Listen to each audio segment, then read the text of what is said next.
I'm often asked why we bash the church. And honestly, we do everything but bash the church. You know, all of our podcasts have encouraged you to get involved in a group of believers, the body of Christ, which is called the church. But Galatians chapter 5 verse 1 says, "So Christ has truly set us free.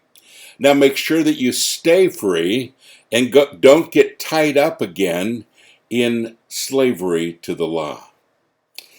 You know, there's so many churches that are in slavery today, and Jesus Christ's death on the cross gave us grace. Grace is an amazing thing, and it's what he asked us to do. And when he looked at the Pharisees and the religious leaders of the time, he warned against them, and he called them names, broods of vipers, and other things. And he said, don't get involved with that. You've been delivered from all of that. Please don't get involved in that kind of bondage, that yoke of slavery again. Real important. Why was he so strong about it? Because he knew that the institutional church would many times be at war with the actual body of Christ, the true church. And there we are today. You know, I don't bash the church, and I never would. I love the church. And I've often told you that my favorite memories are growing up in my little country church in Montana, where I started playing the piano for church at a young age. My mom played the organ. I have the best memories there of learning about the Lord, about, you know, being called to the ministry, becoming a Christian, all of those things in that little church. It's wonderful memories for me. I love church that is actually following Christ, where believers get together and understand what that concept is. But I think sometimes the institution of church gets lost. And folks, let me give you a promise.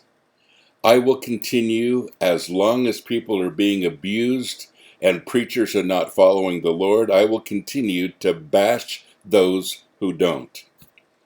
You know, in 2010, the Barna Group released a poll that indicated that 4 out of 10 non-church Americans claim they don't attend church due to negative experiences with churches or with so-called Christians. And it's true also that many of us here on the SIM network have been hurt, and many times a lot. We've tried to model that to you who are hurting. And we've tried to encourage you to get back on the horse and back in the race.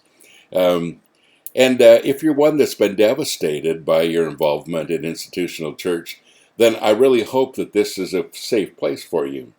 But it's not a place to hide. It's a place to heal and a place to get back in the race.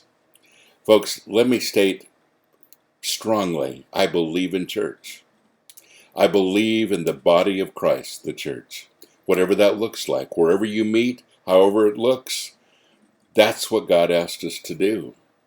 And if you're involved in a so-called church that doesn't use the cross of Jesus Christ as the center point for doctrine, then we have a problem. If you're at a church that beats you up every week, that doesn't encourage you but discourages you, that does all those things that the Bible warns about, then, you know, this verse is for you.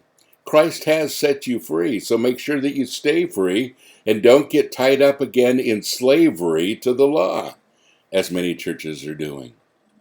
So this is my encouragement to you.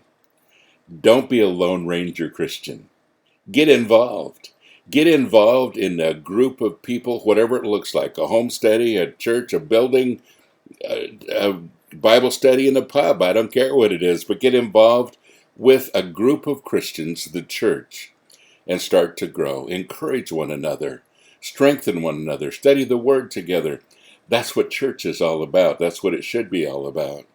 And I hope that you're involved in that kind of church today.